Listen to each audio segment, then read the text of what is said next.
En 1986, on a fini la formation un samedi. Il me semble que c'était le samedi le 21 juin de l'année 1986. Et dès le lundi, Martin et moi, on va commencer à aller vers des aînés pour collecter des informations, savoir qu'est-ce qu'on peut faire pour créer une structure.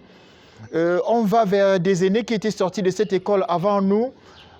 Ils se moquent de nous et nous disent non, c'est quelque chose qui ne peut pas marcher, c'est pas possible qu'on se mette ensemble, qu'on réalise des choses ensemble. Coco et moi, quand nous sommes rentrés, nous sommes allés rendre visite à notre camarade là.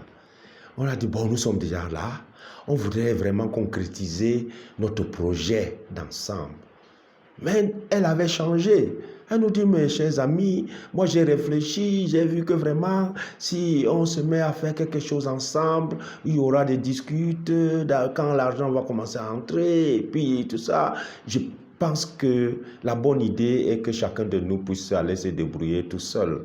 Et ouais, elle nous a cassés. Bon, nous sommes rentrés un peu déçus avec cette camarade, mais on ne s'est pas fatigué. Nous sommes encore allés voir un ancien qui était de la 5e promotion. On lui propose aussi le travail ensemble. Lui alors, il nous a vraiment complètement déboussolés. Il nous dit, les enfants, vous n'êtes que jeunes. Vraiment, si on vous a donné l'argent, allez bouffer, vous restez tranquille. Nous, on a essayé ça, on n'a pas pu. Comment vous, les petits, là, vous allez faire quoi, dis donc? Allez rester tranquille.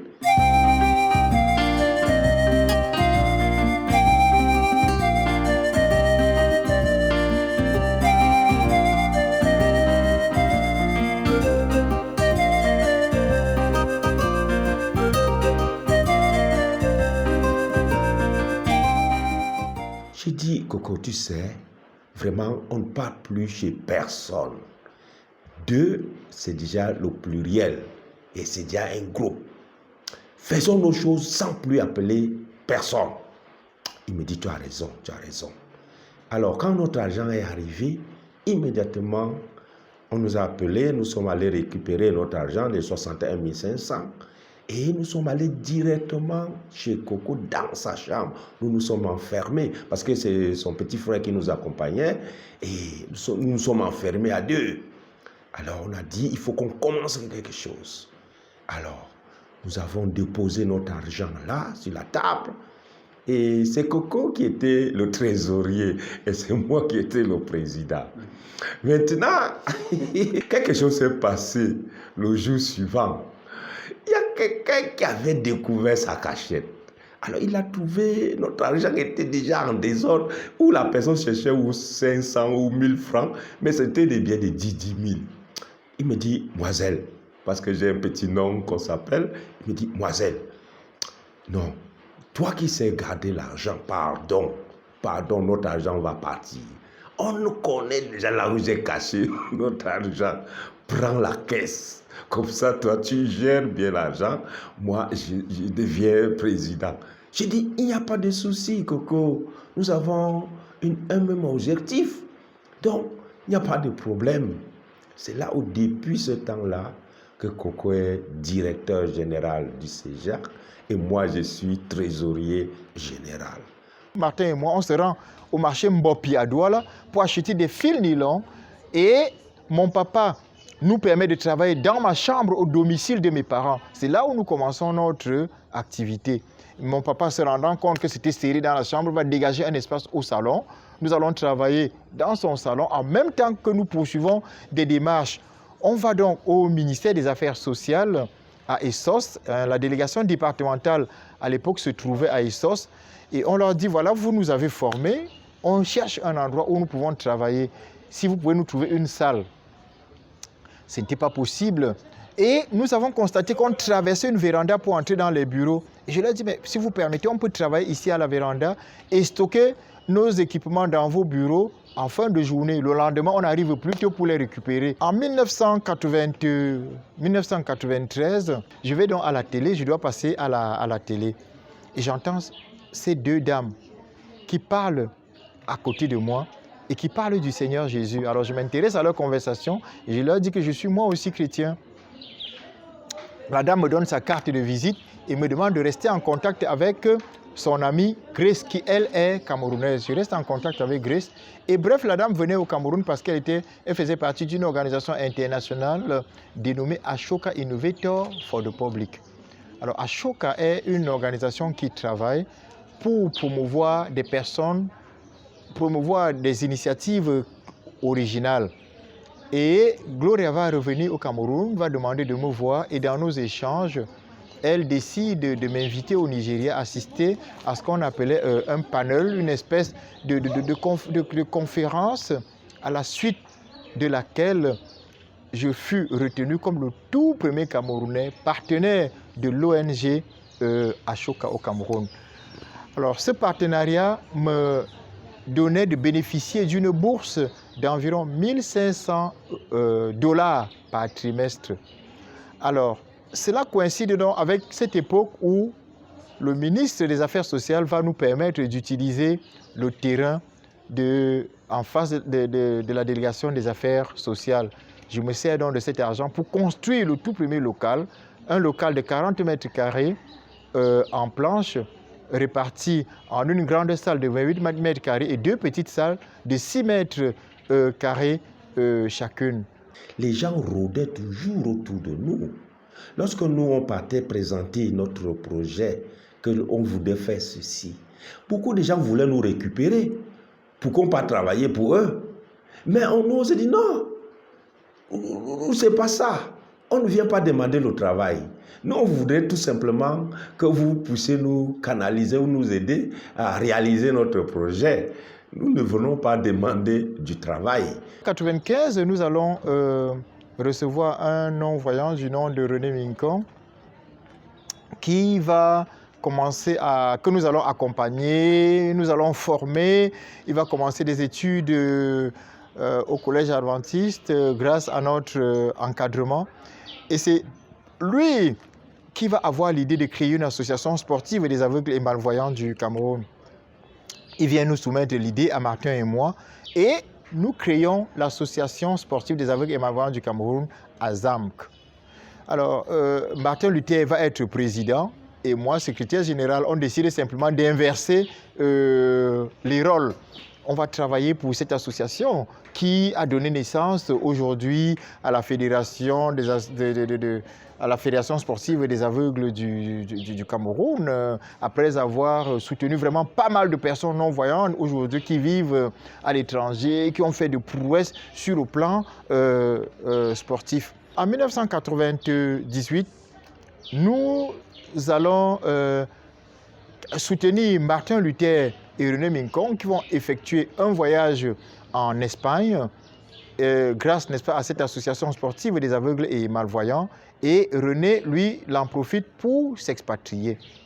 Mais ce qui se passe, c'est qu'au cours de la même année, nous recevons les tout premiers bénévoles du CEJAC, notamment Carole et Jackie, qui arrivent au Cameroun le 22 août de l'année 1998. Ils viennent au Cameroun offrir bénévolement leurs services aux personnes non-voyantes. Ils vont travailler avec nous pendant 10 bons mois. Ils repartent au mois de juin de l'année suivante, c'est-à-dire en 1999. Et pendant leur séjour, on va commencer à réfléchir sur les projets du CEJAC, le projet de construction. Alors notre ami Robibert, qui est ingénieur, va nous aider à dessiner plusieurs plans de construction du CEJAC. Moi, je vous disais que je m'étais engagé à vivre par la foi. On va faire ces projets sans argent, simplement en priant. Alors, en 1999, je rencontre un non-voyant français qui vient au Cameroun et il est à la recherche des aveugles au Cameroun. Alors, une dame du nom de Solange va nous amener, n'est-ce pas, cet aveugle français avec qui je vais m'entretenir et qui me dit, si vous êtes prêt à financer votre voyage, je suis disposé à vous recevoir en France pour des formations. Je lui dis, financer notre voyage, nous sommes d'accord. Je vous avoue que je ne savais pas trop d'où viendra de l'argent, n'est-ce pas, pour financer le voyage. Mais je lui dis qu'on est d'accord, on va financer le voyage. Et En 2000, il nous dit qu'il est disposé à nous accueillir en France. Il est prêt à prendre en charge le séjour si nous arrivons à trouver des moyens pour financer le billet d'avion. Je vais contacter des amis, faire des recherches pour trouver de l'argent. Le docteur Tonandon, je garde un bon souvenir, qui vit maintenant aux États-Unis, va me faire un don de 100 000 francs. Et ma femme et moi nous allons rassembler nos économies. Et malgré tout, on n'arrive pas à rassembler la somme totale. Alors, je précise qu'il y a une malvoyante qui vivait chez moi, que j'avais accueillie chez moi et que j'aidais. Je me dis, en voyageant avec cette dernière, elle, ayant une bonne formation, peut développer le département féminin du CEJAC. On avait créé le département féminin. Donc, en fait, on cherchait de l'argent pour 2 billets d'avion. Alors, notre ami Robibert, qui est d'origine suisse, va venir vers moi et me dit, donne-moi ce que tu as pu rassembler. Je lui donne ce que j'ai rassemblé. Il part et il me ramène 2 billets d'avion. C'est ainsi que nous arrivons à résoudre le problème de 2 billets d'avion et on va se rendre donc en France pour une formation en informatique dans la ville de Villeurbanne. C'est à côté de Lyon en France. Et pendant ce séjour, donc, je voyage avec dans mes valises le projet de construction du siège du CEJAC. Alors, on avait commencé à chercher le terrain, on avait visité plusieurs villes de Yaoundé pour trouver le terrain. Quand je reviens, j'avais réussi à mobiliser dans 3 pays, notamment la France, la Suisse et la Hollande, des partenaires qui ne m'avaient pas donné de l'argent, mais tel disait, voilà, pour votre projet, je m'engage pour tel montant. Je leur avais dit qu'il nous fallait à peu près 30 millions pour construire le siège du CEJAC. J'avais peur d'avancer un gros montant et que je les décourage en avançant un gros montant. Et donc, on a contacté pas mal de partenaires. Et quand je revenais de la France, les engagements que nous avions étaient déjà de 26 millions. Les gens s'étaient engagés à gauche, à droite et disaient qu'ils donneraient 26 millions. Alors, on a un non-voyant camerounais qui, entre-temps, est passé par la Suisse, a découragé certains donateurs en nous calomniant. Le donateur qui avait promis 4 millions, à l'époque, je crois que ça faisait 10 000 francs suisses, a renoncé. On est reparti de 26 millions de promesses à 22 millions de promesses. Bref, quand je suis revenu, on a poursuivi les démarches, continué à écrire aux partenaires. C'est ainsi qu'on a mobilisé des ressources qui ont permis d'acheter le terrain de 1814 mètres carrés à Equier, chambre froide, n'est-ce pas? Et nous allons amorcer les travaux de construction du siège. Et c'est ainsi que pendant que les travaux se poursuivaient, nous continuons à travailler. Les amis que nous, on appelait pour qu'ils viennent travailler avec nous, toujours, ils venaient avec des idées de gain d'argent. Ce n'est pas ça que nous, on avait comme objectif. Nous, on ne mettait pas l'argent devant. Mais eux, ils venaient avec un objectif qu'ils vont gagner de l'argent. Je prends l'exemple. Nous avons invité certains aveugles. 2. Nous, on n'avait pas assez d'argent. C'est quand une organisation nous avait soutenus, nous avons dit qu'on peut appeler 2 autres, ils viennent nous accompagner et on travaille ensemble.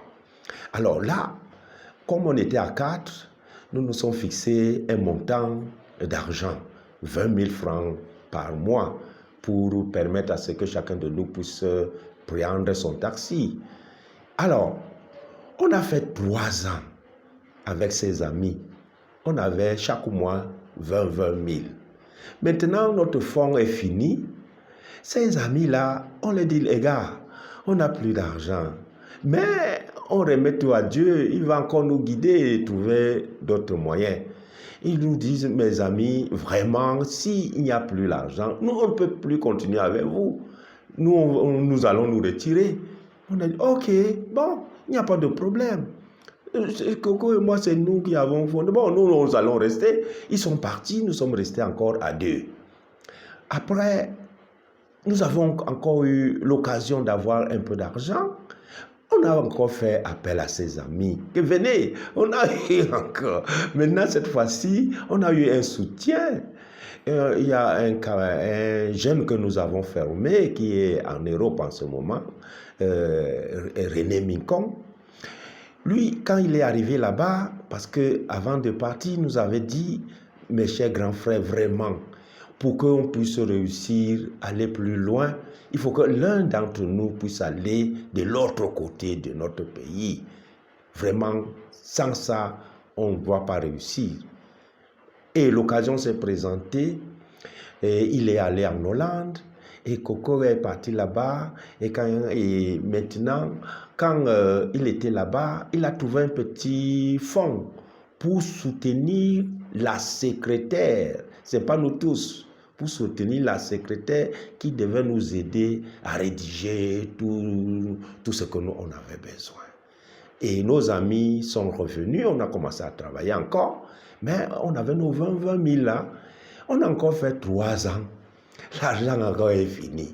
Maintenant, quand on leur dit, les gars, c'est encore fini, on fait comment? Maintenant, eux, ils ont déconseillé même la secrétaire des partis de nous abandonner.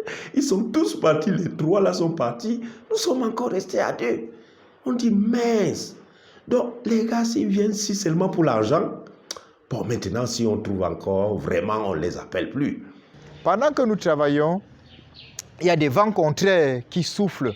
Il y a des gens qui se demandent comment ces gens arrivent à faire de telles réalisations. Ils ont commencé à écrire aux partenaires pour dire que Coco Bertin avait bouffé tout l'argent destiné à la construction, ce qui a énormément inquiété les partenaires. D'autant plus qu'à la même époque, avec mon épouse, on avait acheté un terrain sur lequel nous étions en train de bâtir notre maison. Et pour y parvenir, j'avais vendu mon premier album grâce à mon ami Laurent Tchande, qui travaillait à l'ambassade du Cameroun à Paris. J'avais vendu 300 exemplaires de mon tout premier album, C'est Cité. Et grâce à cet argent, on avait pu acheter un terrain et sur lequel on avait amorcé timidement des travaux de construction de notre maison. Donc, il y a des gens qui ont envoyé des correspondances très, très violentes aux partenaires pour leur dire que tout l'argent que vous envoyez au Cameroun, Coco Bertin se sert de cela pour des besoins personnels. C'est ainsi que le partenaire dépêche au Cameroun, le pasteur Yap, qui vient au Cameroun sans me dire exactement ce qu'il venait faire. Alors, il visite le CEJAC. Il est surpris de voir la structure qui se dressait devant lui.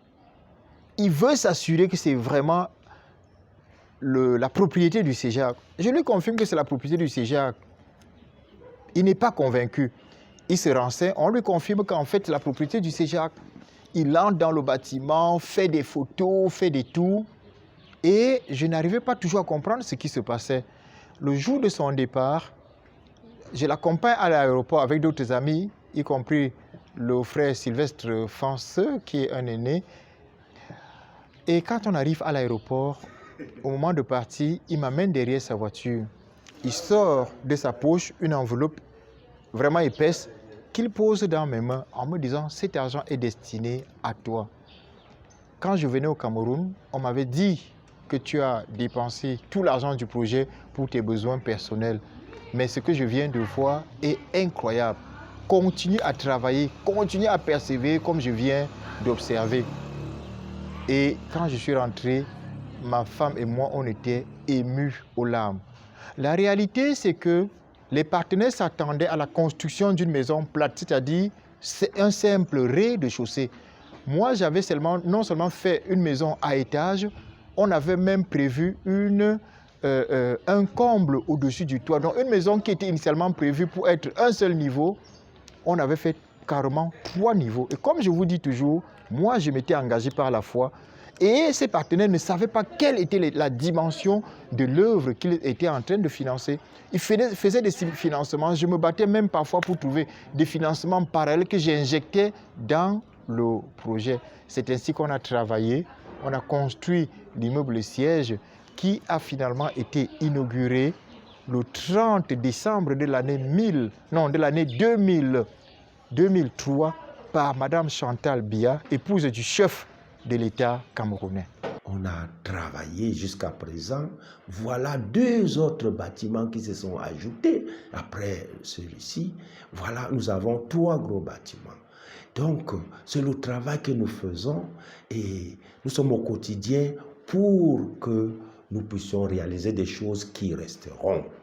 C'est pourquoi, vraiment, ce que nous nous sommes fixés comme objectif dans la tête, c'est ça que nous avons jusqu'aujourd'hui. On n'a pas changé et on ne changera pas. Et surtout, nous avons Dieu qui nous accompagne et qui est avec nous au quotidien.